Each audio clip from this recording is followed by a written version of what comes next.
Авиалайнер «Герой Аркадага» совершил посадку в международном аэропорту Пекина Шоуду, где председателя Халк-Маслахата Туркменистана тепло и радушно встретил министр природных ресурсов Китайской Народной Республики Ван Гуанхуа и другие официальные лица.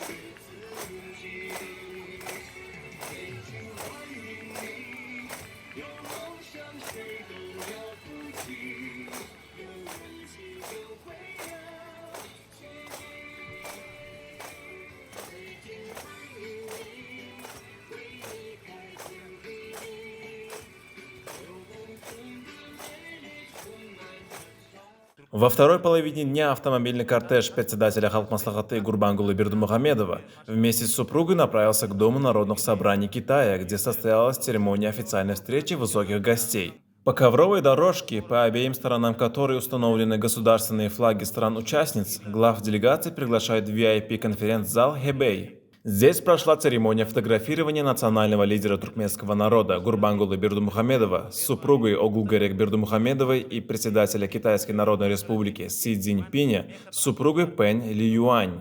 Затем в конференц-зале Тайвань состоялась церемония совместного фотографирования глав делегаций и членов их семей на фоне официального баннера третьего форума высокого уровня «Один пояс, один путь».